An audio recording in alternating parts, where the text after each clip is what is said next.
किया है ना।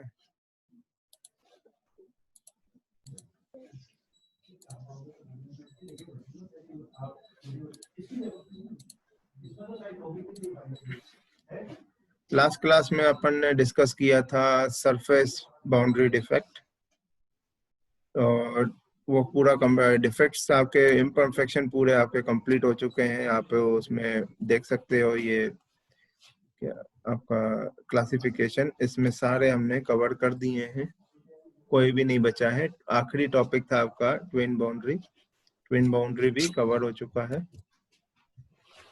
एक मिनट,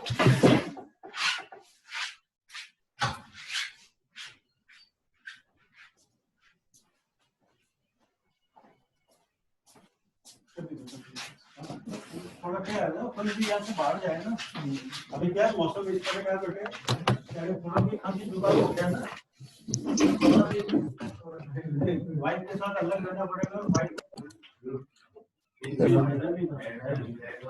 हाँ बेटा, तो लास्ट क्लास में आप इसमें देख लीजिए, क्लासिफिकेशन में अपन ने लास्ट क्लास में जो डिस्कस किया था वो था surface and grain boundary imperfection. उसमें आता है grain boundary defect, surface external surface defect, जो यहाँ पे नहीं लिखा है आप इंक्लूड कर दीजिएगा क्लासिफिकेशन में, टिल्ट बाउंड्री और twin boundary. Twin boundary is special case of grain boundary defect, है ना।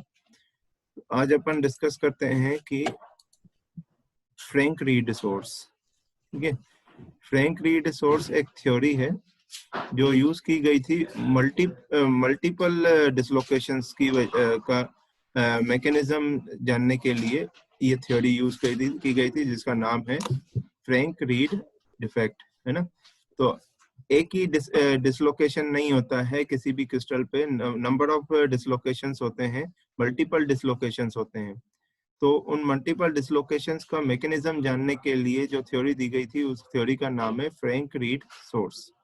इसमें क्या है, slip occurs intensely on the small number of crystal planes during the process. Some hundred of dislocation moves. This shows that there are some effective creators or some mechanism by which these numerous dislocation are produced on the given slip plane. These are known as Frank Reed source. तो Frank read source की जरूरत क्यों पड़ी? हमने जितनी भी अभी mechanism पढ़ी, हमने जितना भी हमने इम्परफेक्शन पढ़ा है, उसमें अपन ने सिंगल क्रिस्टल के बारे में पढ़ा है, सिंगल क्रिस्टल से बारे में। अब किसी मल्टी क्रिस्टल को अपन क्या बोलते हैं? पॉलीक्रिस्टलाइन मटेरियल बोलते हैं, ठीक है।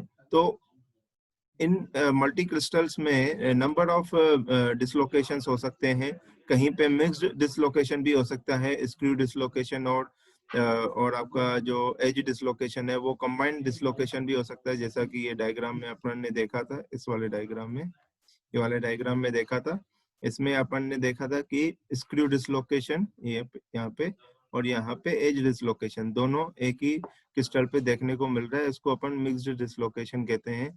तो ये डिसलोकेशन भी आपको जो होता है वो नंबर ऑफ डिसलोकेशंस होते हैं, एक नहीं होता है, नंबर ऑफ डिसलोकेशंस होते हैं। और अपन ने जो मैकेनिज्म पढ़ी है सिंगल के लिए पढ़ी है।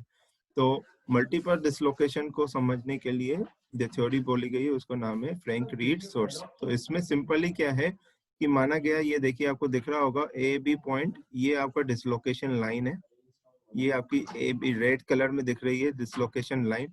तो कैसे ग्रोथ होती है, फ्रैंक रीड सोर्स ने बताया कि कैसे डिसलोकेशन आपका ग्रोथ होती है, ठीक है।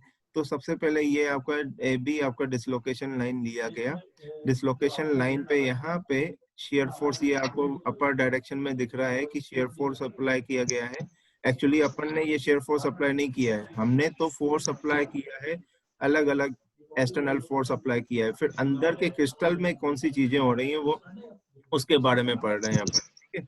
तो जैसे मान लिया कि हमने टेंसाइल फोर्स अप्लाई किया है किसी भी बॉडी पे, तो फिर अंदर के क्रिस्टल्स में जो ग्रेन्स हैं, ग्रेन्स आपको दिख रही हैं, इनमें क्या है, शेयर स्ट्रेस जनरेट होती है, इनमें शेयर स्ट्रेस जनरेट होती है। इन शेयर स्ट्रेसेस की वजह से ही सारे इम्परफेक्शंस होते हैं, ठीक है। तो ये डिसलोकेशन यहाँ पे जो हुआ है, ए बी उनमें से एक हमने मान लिया ए बी डिसलोकेशन, वहां पे शेयर स्ट्रेस जनरेट हो रहा है। जैसे ही यहाँ पे अपर डायरेक्शन में देखिए शेयर स्ट्रेस हो रहा है तो इसकी नई पोजीशन बन के आ रही है। ये देखो ब्लू कलर में आपको ये सेमी सर्कल, पहले क्या है ऐसे आपका बो बनाता है, इसको BO W बो बोलते हैं। तो ये पहले कर्वेचर बना रहा है, धीरे धीरे कर्वेचर बढ़ता जा रहा है, धीरे धीरे कर्वेचर बढ़ता जाता है। तो फाइनली कर्वेचर ये किस में कन्वर्ट हो जाता है, किस में कन्वर्ट हो जाता है, सेमी सर्कल में कन्वर्ट हो जाता है। तो जैसे ही सेमी सर्कल में कन्वर्ट हो जाता है, वहां पे जो इसका शेयर स्ट्रेस की वैल्यू होती है, वो वैल्यू जो होती है मैक्सिमम वैल्यू होती है। ठीक है, वो वैल्यू जो होती है वो आपकी GB²/2 होती है। इसके बारे में अपन आने वाली क्लासेस में पढ़ेंगे, इसमें अभी ध्यान नहीं देंगे। यहाँ पे GB²/2 क्या है सर यहाँ पे? जी, ये आपको आगे पढ़ाया जाएगा इसके बारे में, ठीक है ना। अभी इसको नहीं ध्यान दें, बस मैं वैल्यू बता रहा हूँ इसकी। GB²/2 होती है, जहाँ पे G जो होता है आपका मॉड्यूलस होता है, शेयर मॉड्यूलस होता है, जो अपन कभी स्ट्रेंथ ऑफ मटेरियल में या तो C से डिनोट करते हैं शेयर मॉड्यूलस को, या फिर G से डिनोट करते हैं, जिससे आपको जो आप बुक प्रेफर कर रहे हैं वो सब में अलग अलग है दिया हुआ, या तो C या तो G। और B क्या है आपका, बर्जर वेक्टर। B यहाँ पे होता है बर्जर वेक्टर। ठीक है, बर्जर वेक्टर को मैंने बताया था B, और ये वेक्टर से डिनोट करते हैं। पर अगर मैग्नीट्यूड के यहाँ पे क्या है, यहाँ पे वेक्टर थोड़ी आएगा, यहाँ पे इसका मैग्नीट्यूड आएगा, तो इसलिए B यहाँ पे लिखा है। ठीक है, बर्जर वेक्टर B। ठीक है, तो GB²/2 है। तो जैसे यहाँ पे जब वो ये सेमी सर्कल बन जाता है, तो उसकी वैल्यू आपकी मैक्सिमम शेयर स्ट्रेस वैल्यू होती है GB²/2। ठीक है, अब फाइनली अगर इस वैल्यू से ज्यादा अगर आप शेयर स्ट्रेस बढ़ा रहे हैं, अगर शेयर स्ट्रेस इससे भी ज्यादा इंक्रीज कर रहे हैं, तो ये कैसा बन जाएगा आपका लूप, ऐसा लूप बन जाएगा। आपका AB आपका ये ब्लू कलर में दिख रहा है, ऐसा लूप बन जाएगा। जैसे इससे क्या पता चल रहा है, अभी तो ए बी एक दूसरे से दूर है, जैसे ही ये और ऊपर जाएगा तो ए बी एक दूसरे के क्या है, पास में आ जाएंगे। ये कुछ ऐसा डायग्राम बन जाएगा। ठीक है, पहले क्या था, ऐसे था। ठीक है, अब क्या हो गया, ऐसे हो गया। तो ये ए और बी पॉइंट क्या है, एक दूसरे के पास आते जा रहे हैं। और अगर और फोर्स लगाएंगे तो आपका, अगर और ज्यादा इंक्रीज करेंगे फोर्स को, तो ये क्या है आपका, ऐसे मुड़ जाएगा लूप, आपका ऐसे हो जाएगा कुछ लूप, जो आपको दिख रहा है ग्रीन, ग्रीन में दिख रहा है, ऐसा लूप हो जाएगा। तो ये फाइनली क्या है कि आपका डिसलोकेशन क्या है, ग्रोथ हो रही है। सिंपली जो मैकेनिज्म क्या हो रही है, मैकेनिज्म बता रहे हैं कि कैसे कैसे ग्रोथ हो रही है आपका डिसलोकेशन का। तो इससे क्या है, मल्टीपल आपके डिसलोकेशन जनरेट हो सकते हैं, इसी से ही आपके मल्टीपल डिसलोकेशन हो सकते हैं। तो फाइनली जैसे ए और बी एक दूसरे से, ये ऐसा डायग्राम अगर बन जाता है, तो अगर और ज्यादा फोर्स, अगर शेयर स्ट्रेस अप्लाई किया जा रहा है, तो ये वाला पोर्शन और ये वाला पोर्शन ओवरलैप करने लगेंगे, मतलब ये वाला और ये वाला पोर्शन एक दूसरे से ओवरलैप हो जाते हैं। ओवरलैप होके ही ये आपके डिसलोकेट हो जाते हैं, यहाँ पे ये खाली हो जाते हैं। खाली होके ये फाइनली जो येलो दिख रहा है ना, बिल्कुल वैसा आपका स्ट्रक्चर बन जाता है। इसका मेरे पास एनिमेशन भी है जो मैंने देखा था नेट पे, वो भी आपको दिखा देता हूँ कैसा बनता है। ये आप देखें, इधर दिखेगा, एक मिनट, ये देखिए, ये दिख रहा है आपको स्टार्ट, ये डिसलोकेशन ग्रोथ है, स्टार्ट स्ट्रेट लाइन से हो रही है, जैसे ही धीरे धीरे करके आपका ग्रोथ बढ़ रही है, और ये सर्कल बन के फाइनली स्माइलिंग से शेप में दिखा रहा है। ये फाइनली आपका जो स्माइलिंग फेस दिख रहा है, ये नीचे की ओर स्माइलिंग फेस। ठीक है, तो धीरे पहले आपका ये क्या हो रहा है, पहले क्या स्ट्रेट लाइन है, फिर अपर डायरेक्शन में शेयर स्ट्रेस लग रहा है, तो फिर ये ग्रोथ, पहले ग्रोथ होते हुए पहले सेमी सर्कल बना रहा है, सेमी सर्कल से फिर क्या बना रहा है, आपका दिल जैसा शेप बन रहा है। और उसके बाद भी अगर आप जैसे यहाँ पे पहुंचते ही, दिल का शेप पहुंचते ही सही, अगर और फोर्स लगाया जा रहा है, तो ये एक दूसरे से ओवरलैप कर रहे हैं। देखिए, ओवरलैप होके सर्कल बना दे रहे हैं, बना रहे हैं, ओवरलैप होके सर्कल बना दे रहे हैं। तो ऐसा कुछ मैकेनिज्म होता है डिसलोकेशन ग्रोथ का। ठीक है, इसी को कहते हैं अपन फ्रैंक रीड सोर्स। ठीक है, सर आपने अभी इसमें बताया कि ए बी है ना जो पास पास आते जा रहे हैं, तो सर ये तो नहीं हो रहा है सर, इसमें तो सेम डिस्टेंस। ये डायग्राम में जो है ना ए और बी को फिक्स रखा गया है, ए और बी को फिक्स रखा गया है, ठीक है। वो एक्चुअली में क्या होता है कि जो इनका जो ग्रोथ हो रहा है, एक मिनट,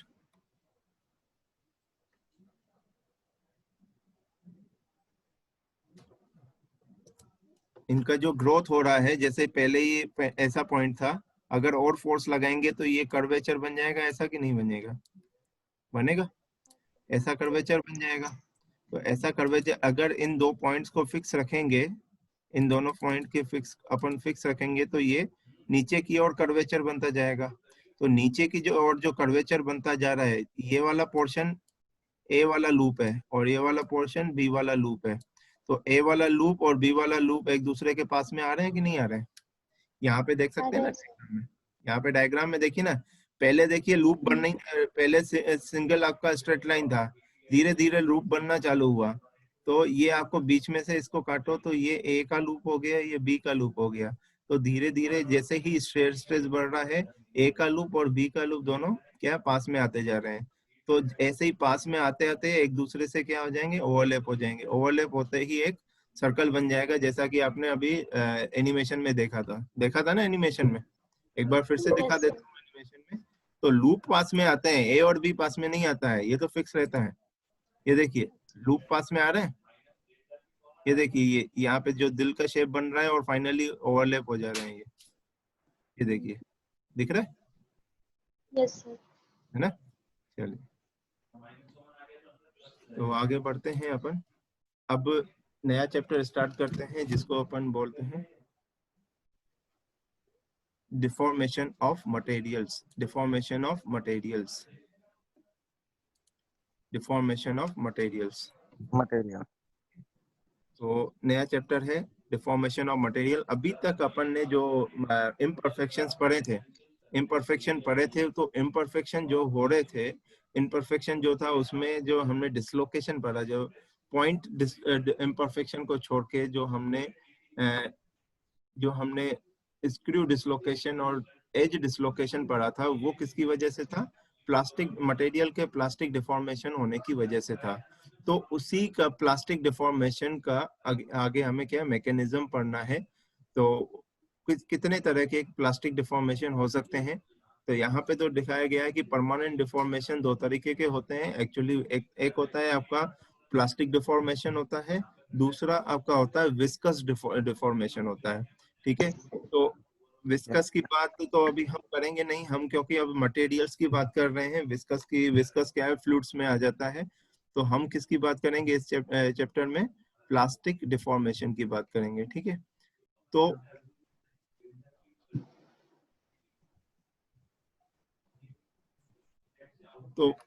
मटेरियल में प्लास्टिक डिफॉर्मेशन कब आता है?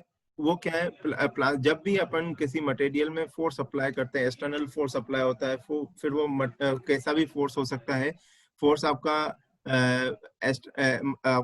टेम्परेचर के फॉर्म में भी हो सकता है, फोर्स आपका टेंसाइल भी हो सकता है, कंप्रेसिव भी हो सकता है और शियर भी हो सकता है। कोई किसी फॉर्म में फोर्स हो सकता है। तो जब फोर्स अप्लाई किया जाता है तो मटेरियल में पहले वो इलास्टिक जोन में रहता है, और इस इलास्टिक जोन को पार करते ही वो क्या बन जाता है, प्लास्टिक जोन में। जब प्लास्टिक जोन में आता है तो मटेरियल का जैसे मान लीजिए, तो पहले किसको पार करेगा? इलास्टिक जोन को पार करेगा, ठीक है। इलास्टिक डिफॉर्मेशन किसका होता है? इलास्टिक डिफॉर्मेशन होता है, ठीक है। जैसे ही इलास्टिक जोन को एक्सीड कर देता है और फोर्स बढ़ाते जाते हैं हम अपन, तो इलास्टिक जोन को जैसे ही क्रॉस करेगा तो वो प्लास्टिक जोन में आ जाता है। तो जब भी इलास्टिक जोन में आएगा मटेरियल, तो अगर आप उस पर फोर्स अप्लाई करके फिर छोड़ देंगे तो वो अपनी पोजीशन फिर से रीगेन कर देता है, इसीलिए उसको इलास्टिसिटी प्रॉपर्टी कहते हैं। और अगर आप इलास्टिक जोन के पार इलास्टिक से जोन के आगे पहुंच चुके हैं और ज्यादा फोर्स लगाया है, इलास्टिक जोन से आगे बढ़ के प्लास्टिक जोन में आते हैं, तो वहां पे मटेरियल का क्या होता है? डिफॉर्मेशन होता है। डिफॉर्मेशन होता है तो अगर आप उसमें फोर्स अप्लाई करके छोड़ देते हैं तो वो अपनी पोजीशन को रिगेन नहीं करते हैं। तो वो डिफॉर्मेशन आपको मटेरियल में दिखता है, जिसको अपन क्या कहते हैं? परमानेंट। इसको अपन क्या कहते हैं? परमानेंट डिफॉर्मेशन, परमानेंट हो गया डिफॉर्मेशन। पहले आपकी साइज मटेरियल की इतनी थी, ठीक है, अब उसका फोर्स लगा लगा के कर दी, ये बढ़ा दी इसकी साइज, ठीक है। अब इसकी इसका जो साइज कितनी रहेगी final after permanent, after plastic deformation, इसकी जो डायमेंशन रहेगी ये पूरी रहेगी, डॉटेड भी इसमें इंक्लूड हो जाएगा, ठीक है। तो उसको अपन कहते हैं परमानेंट डिफॉर्मेशन, ठीक है ना। तो क्या है मैकेनिज्म, सबसे पहले क्या होता है, इलास्टिक डिफॉर्मेशन होता है। हर मटेरियल में इलास्टिसिटी प्रॉपर्टी और प्लास्टिसिटी प्रॉपर्टी दोनों होती है, पर डिपेंड करता है मटेरियल टू मटेरियल किस में इलास्टिक प्रॉपर्टी ज्यादा है, किस में प्लास्टिक प्रॉपर्टी ज्यादा है, ठीक है। अगर ब्रिटल मटेरियल है आपका, तो उसमें क्या इलास्टिक प्रॉपर्टी ज्यादा रहेगी कि प्लास्टिक प्रॉपर्टी ज्यादा रहेगी? किसी को पता है ब्रिटल मटेरियल क्या होता है? कोई बताएगा? Yes sir. बताइए। सर वो मटेरियल जिसमें सर स्ट्रेन बहुत कम आता है और वो मतलब प्लास्टिकली डिफॉर्म होने से पहले ही टूट जाता है। प्लास्टिकली डिफॉर्म होने से पहले ही टूट जाता है? हाँ सर। डिफॉर्म होगा तभी तो टूटेगा। तो सर प्लास्टिक मतलब वो उसमें फेलियर नहीं होगा, सीधा फ्रैक्चर ही होगा सर, फेलियर मतलब नहीं उसकी होगा, लेंथ उसमें नहीं फ्रैक्चर बढ़ेगी। होगा। तो हाँ उसकी मतलब लेंथ नहीं बढ़ेगी जैसे और कि, सीधा। हाँ, जैसे कि एग्जांपल बताओ कि मटेरियल पता है तुम्हें जो ब्रिटल मटेरियल? सर मेटल बताना है या नॉन मेटल्स भी चलेगा? कोई भी चलेगा। तो चॉक। चौक, ठीक है। तो चौक में इलास्टिक प्रॉपर्टी रहती है, चॉक आपको में क्या सर लगता नहीं है होती चौक बट। में प्लास्टिक प्रॉपर्टी, इलास्टिक प्रॉपर्टी होगी हाँ सर, मतलब ज्यादा चॉक में होगी? नहीं होगी बट जो ब्रिटल मटेरियल होती है ना सर, उनमें इलास्टिक प्रॉपर्टी होती है, पर इलास्टिक स्ट्रेन भी बहुत कम ही होता है, बट प्लास्टिक प्रॉपर्टी उनमें बिल्कुल ही नहीं होती है, सीधा उनका फ्रैक्चर ही होता है। ठीक है, तो कुछ मेटल एग्जांपल है आपके पास? जैसे कि कास्ट आयरन है, कास्ट आयरन क्या है? हाँ sir, cast iron cast iron भी ब्रिटल एक मटेरियल। ब्रिटल मटेरियल होता है। तो ये डायरेक्टली डिफॉर्म ना होके वो फ्रैक्चर हो जाता है ना।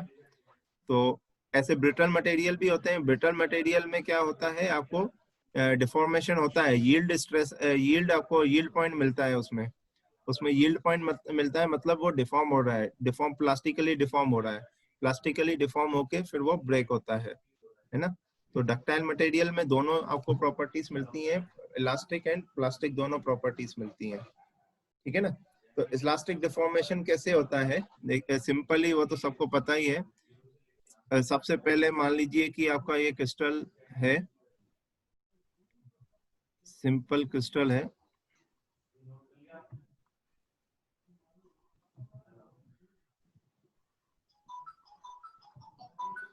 उसमें एटम्स हैं ये,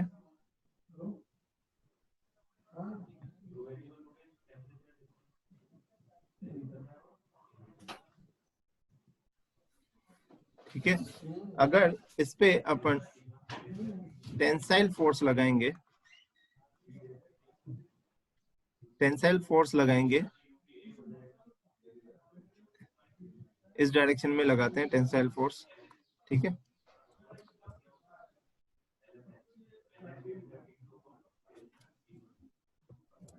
अगर इस पे टेंसाइल फोर्स लगाएंगे तो आपका कुछ ऐसा डायग्राम बन जाएगा।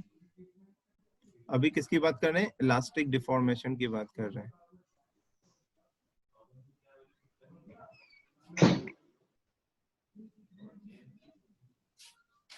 तो कुछ ऐसे एक्सटेंड होगा आपके एटम्स,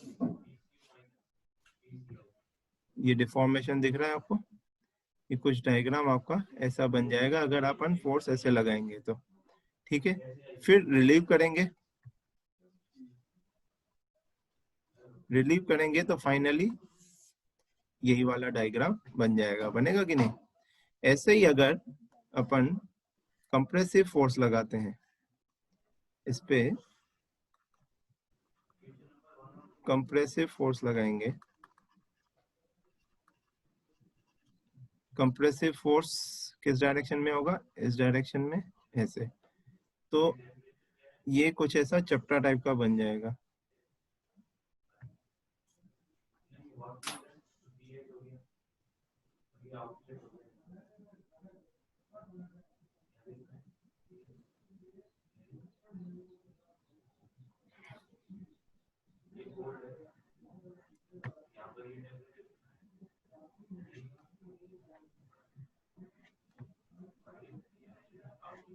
है ना? सो इधर जो डायमेंशन बढ़ रही है आपकी विड्थ बढ़ रही है, और यहाँ पे डायमेंशन क्या बढ़ रही है, लेंथ बढ़ रहा है। अगर ऐसे इसको लेंथ कंसीडर किया जाए L, और ये थिकनेस कंसीडर किया जाए इसको, ये विड्थ, और ये यहाँ पे थिकनेस कंसीडर किया जाए, तो अगर टेंसाइल फोर्स लगा रहे हैं तो यहाँ पे आपका थिकनेस बढ़ रही है और लेंथ कम हो रही है इस डायग्राम के अकॉर्डिंग। और जो विड्थ है वो क्या, उसके साथ क्या होगा, विड्थ बढ़ेगी कि कम होगी?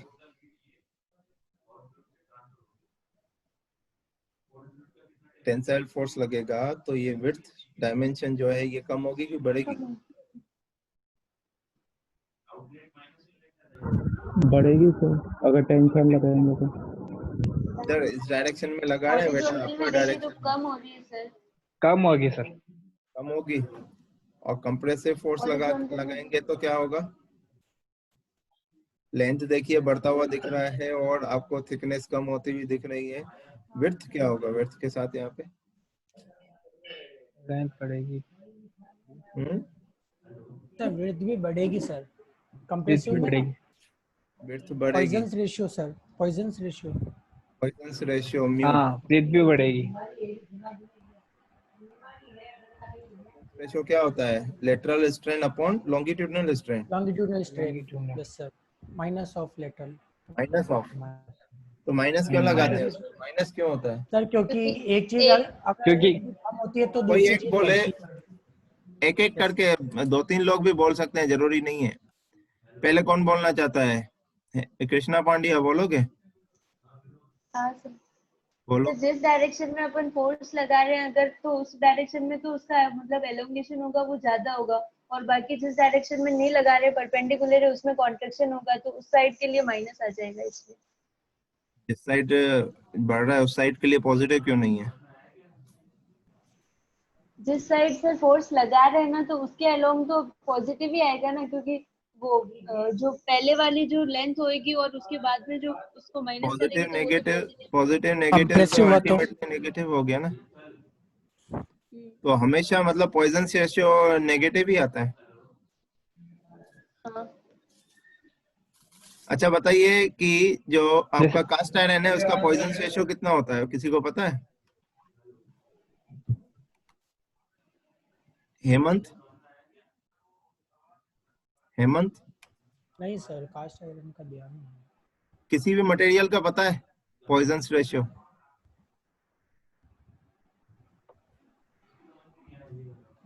थोड़े दो तीन मटेरियल जो है, आपके जो फेमस मटेरियल है उनके पॉइजन रेशियो याद कर लो बेटा, कंपटीशन एग्जाम में जैसे सर, डायरेक्टली आता है। जैसे सर स्टील का 0.30 होता है। तो माइनस क्यों नहीं लगाया उसमें? सर क्योंकि एक वो माइनस तो साइन अपन अंडरस्टूड अंदर है लिख ना के दे सर। देते हैं ना सर। अंडरस्टूड है। नहीं सर, चलो हेमंत क्योंकि को तुम कुछ बता रहे हो, बताओ माइनस का क्या हाँ उसमें सर, रोल है? सर क्योंकि सर जो म्यू इक्वल्स टू अपन लिखते हैं minus of lateral upon longitudinal strain लिखते हैं, अंदर एक माइनस वैसे दे देते हैं और लेटरल अपॉन लॉन्गिट्यूडनल भी एक माइनस आ जाता है, तो माइनस माइनस प्लस हो जाता है सर। अच्छा, तो इसीलिए फाइनली आपका जो पॉइजन रेशियो होता है वो पॉजिटिव आता है, यस ऐसा? Sir, Poisson yes ratio sir. मेरे ख्याल से प्रॉपर्टी है मटेरियल की, आप क्या कहते हो, है क्या? सर मैं बताऊं क्या एक बार? कौन बता रहा है? नवीन सर। हाँ नवीन बताओ। जैसे सर कि अपन इधर लेंथ, जैसे कि लेंथ जो है ना ये वाली, अगर इधर फोर्स लगाएंगे मतलब लोड लगाएंगे इस तरफ, पेंसिल का है नोटेशन यूज कर सकते हो। इसमें, विड्थ और हाइट इसमें कम हो जाएगी सर। एनोटेशन यूज कर लो।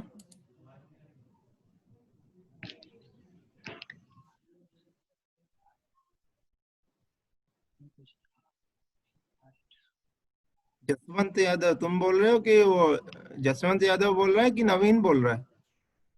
सर नवीन बोल रहा हूँ सर। बेटा एनोटेशन सर यूज जैसे कि करके अपन ये, हाँ हाँ जैसे कि अपन इधर अपन लेंथ को मतलब लेंथ को बढ़ा रहे हैं सर ये वाली, हम्म, और ये हाइट जो है ना वो कम होती जाएगी, और ये ब्रीथ भी इसके साथ थोड़ी कम बढ़ती जाएगी सर। अच्छा नहीं, ब्रीथ भी थोड़ी कम होती जाएगी, ऐसा कुछ। तो फिर पॉइजन रेशियो ही बता रहे हो ना तुम, क्या बता रहे हो? Yes sir. चलो ये मिटा दो, इसको इसको मिटा दो, मैं बताता हूँ, और मिटा दो इसको। पॉइजन रेशियो में क्या है कि आपको एक डायमेंशन बढ़ती है तो दो डायमेंशन आपकी कम होती हैं, एक डायमेंशन बढ़ती है यस तो दो सर। डायमेंशन आपकी कम होती है। अगर आपकी लेंथ बढ़ यूनिएक्सियल रही है लोडिंग में ना तो सर, विड्थ और थिकनेस कम होती है ना? यूनिएक्सियल लोडिंग में ना सर यस। बस। यूनिएक्सियल और अभी अब जैसे बात करें यूनिएक्सियल की बात करेंगे, अब अगर तीनों डायरेक्शन में फोर्स लग रहा है तो तीनों डायरेक्शन में अपन को अलग से एनालिसिस करनी पड़ेगी। निकालना एक पड़ेगा, एक हाँ सर वो तो हाँ फॉर्मूला। एक यूनिएक्सियल के लिए ये फिक्स है कि एक डायमेंशन बढ़ेगी तो बाकी दो तो डायमेंशन बाकी दो आपकी कम घटेगी। होगी। ठीक है, और हाँ अगर सर। आप तीनों डायरेक्शन में फोर्स लग रहा है तो वो डिपेंड करता है कि कौन सा फोर्स डोमिनेट कर रहा है। ठीक है, हाँ उस पर सर। डिपेंड करता है। तो पॉइजन रेशियो का उसमें अलग अलग डायरेक्शन में एनालिसिस करनी पड़ती है। ठीक है, तो पॉइजन रेशियो क्या है कि पॉइजन रेशियो क्या है, नेगेटिव इफेक्ट बताता है, नेगेटिव इफेक्ट बताता है किसी भी मतलब negative effect of the material property बताता है, इसीलिए इसमें अपन नेगेटिव शो करते हैं। ठीक है, वो बात आपने सही बोली कि नेगेटिव नेगेटिव पॉजिटिव हो जाता है, इसलिए पॉइजन रेशियो की अपन को वैल्यू क्या पॉजिटिव मिलती है। पर नेगेटिव एक्चुअली इसलिए लगाया जाता है क्योंकि वो नेगेटिव इफेक्ट दिखाता है मटेरियल में। हम चाहते हैं लेंथ बढ़ाना, ठीक है, अगर अपन टेंसाइल फोर्स लगा रहे हैं, चाहते हैं लेंथ बढ़ाना, उसके साथ साथ हम अगर हमारे पास नॉलेज ही नहीं है कि भाई हम लेंथ बढ़ा रहे हैं तो साथ साथ में कोई और डायमेंशन बढ़ेगी कि कम होगी ये पता ही नहीं है, तो वो कौन बताता है? पॉइजन रेशियो बताता है। ठीक है, आया समझ में? Yes sir, yes sir. Yes sir. Sir और ये मटेरियलिस्टिक प्रॉपर्टी है ना, क्योंकि मटेरियल टू मटेरियल वेरी कर रहा है। बिल्कुल, ये मटेरियल प्रॉपर्टी होती है, इसकी वैल्यू कांस्टेंट रहती है। और दो तीन मटेरियल जो फेमस मटेरियल है, जैसे माइल्ड स्टील हो गया, कास्ट आयरन हो गया, जो इंजीनियरिंग में बहुत ही फेमस मटेरियल्स है, तो इनके आप पॉइजन रेशियो दिमाग में रख लीजिए क्योंकि कंपटीशन एग्जाम्स में आता है, डायरेक्टली आता है ये लिखने के लिए। ठीक है, और ऐसे क्वेश्चन से ये जिसका सेकंडों में टिक लगाएंगे हम इसको, इसके लिए सॉल्व करने की जरूरत नहीं पड़ती है अपन को कुछ भी। ठीक है, तो ऐसे क्वेश्चन बहुत यस ज्यादा सर। छूट जाते हैं, इन क्वेश्चंस को बहुत ध्यान से ही टिक लगाया जाता है, नेगेटिव भी लेके जा सकते हैं ये क्वेश्चंस अपन को, है ना? तो अब बात करते हैं प्लास्टिक डिफॉर्मेशन की। प्लास्टिक डिफॉर्मेशन में सिंपली क्या है, देखिए ये डायग्राम हमने बनाया है, मैं ये पीपीटी नहीं पढ़ रहा हूँ, अंदर आप पढ़ लीजिएगा, ये आपके लिए है नोट्स, है ना? मैं यहाँ पे अभी तक हमने स्ट्रेस स्ट्रेन डायग्राम एक्चुअली में पढ़ा नहीं है, तो उसको आगे हम पढ़ रहे हैं, इसको हमने अभी तक बस बनाया ही है डायग्राम, उसमें अलग अलग कौन से पॉइंट्स होते हैं, कैसे डिफॉर्मेशन होता है, इसके बारे में अपन अभी पढ़ते हैं, है ना? यहाँ पे सारी पॉइंट्स डिस्कस की गई हैं। देखिए स्ट्रेस स्ट्रेन डायग्राम, और ये मटेरियल ये किसके लिए है? ये माइल्ड स्टील के लिए है। ये आपको जो stress strain diagram mild steel, sorry, mild steel के लिए आपको दिख रहा है। माइल्ड स्टील कौन सा मटेरियल होता है? डक्टाइल मटेरियल होता है। ठीक है, माइल्ड स्टील जो होता है वो डक्टाइल मटेरियल होता है। डक्टाइल मटेरियल है मतलब यहाँ पे यील्ड पॉइंट आपको मिलेगा, मतलब डिफॉर्मेशन आपको दिखेगा। ठीक है, तो अगर हम स्ट्रेस स्ट्रेन पॉइंट में जाते हैं तो पहले यहाँ पे माइल्ड स्टील में देख सकते हैं, यहाँ से लेकर यहाँ तक ये देखिए लीनियर राइज हो रहा है, लीनियर राइज हो रहा है, यहाँ तक आपका लीनियर राइज हो रहा है। तो यहाँ पे आपका क्या, Hooke's law, Hooke's law follow होता है, हुक्स लॉ फॉलो होता है। इसीलिए इस पॉइंट को अपन क्या कहते हैं? Point of proportionality. Proportionality. Proportionality.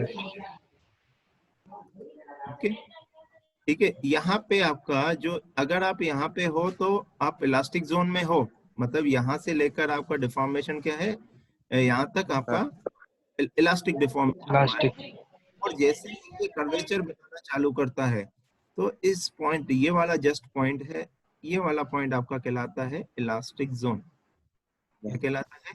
ये इलास्टिक जोन।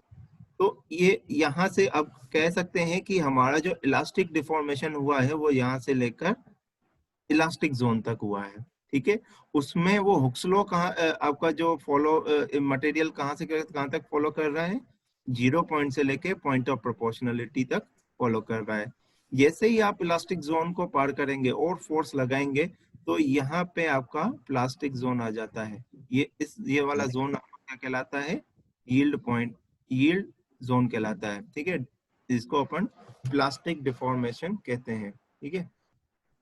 यस, ठीक है, तो यहाँ पे दो तरीके के यील्ड पॉइंट मिलेंगे माइल्ड स्टील के केस में होते हैं, upper and lower. Upper yield point और एक होता है lower yield lower. Point. Yes sir. Upper yield point and lower. और दूसरा ये है आपका लोअर यील्ड लोअर। पॉइंट। जैसे ही लोअर यील्ड पॉइंट के बाद आप और फिर से फोर्स लगाते हैं तो और डिफॉर्मेशन होता है मटेरियल में। सामने देखिए यहाँ पे एक्स एक्सिस की ओर भी देखें तो ज्यादा अच्छा है, स्ट्रेस की ओर ही ना देखें। एक्स एक्सिस में आपका स्ट्रेन भी देखिए कि कंटिन्यूअस डिफॉर्मेशन भी होता जा रहा है, ठीक है। मैंने शायद देखा था आप लोगों ने कुछ ग्राफ वगैरह बनाने के लिए मिला है, सूरज सर ने दिया है आपको, तो ये ग्राफ आपको उसमें हेल्प करेगा, ठीक है। तो जैसे ही आप फोर्स बढ़ाते जाते हैं मटेरियल की स्ट्रेंथ बढ़ती जाती है, मटेरियल की स्ट्रेंथ बढ़ती जाती है। फाइनली ये मैक्सिमम वैल्यू तक पहुंचती है, स्ट्रेस की मैक्सिमम वैल्यू तक पहुंचती है। तो जैसे ही आप प्लास्टिक जोन में आते हैं, प्लास्टिक जोन में आने के बाद, प्लास्टिक जोन में आने के बाद जैसे ही आप फोर्स बढ़ाते जाते हैं तो जो ग्रेन्स होते हैं, जो मटेरियल के अंदर जो ग्रेन्स होती हैं वो खिंचती हैं ऐसे। पहले आपकी ग्रेन्स ऐसे सीधी थी, बिल्कुल वेल शेप्ड थी, ठीक है।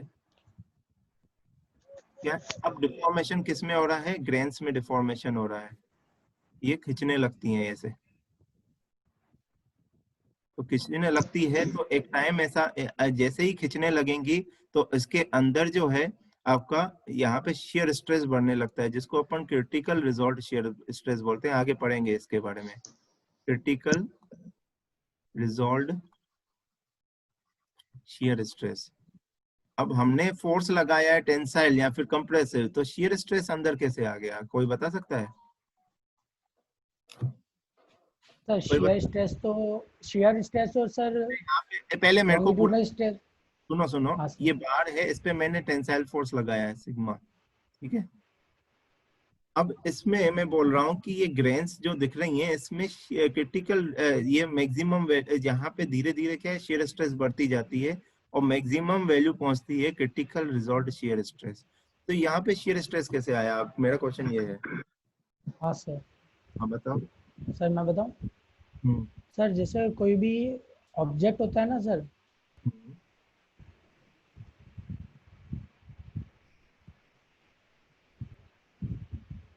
उस पर सर अगर जैसे अपन ये फोर्स लगा रहे हैं सर, तो जरूरी नहीं है सर अपन की प्लेन अपन ये वाले ही लें। अंदर सर कोई किसी एंगल पे यूं प्लेन हो सर, तो सर उस पर ये यूं लग रही है, तो सर इसके दो कंपोनेंट आएंगे, एक तो नॉर्मल और एक आएगा सर पैरेलल। तो सर इस वजह से अंदर अगर कोई भी प्लेन होता है तो सर, 1 मिनट रुक जाओ हेमंत, 2 मिनट का टाइम बचा है। आप अटेंडेंस लगा दीजिए पहले, फिर से रिज्वाइन करेंगे अपन, है ना। अटेंडेंस लगा के जल्दी अटेंडेंस लगाइए।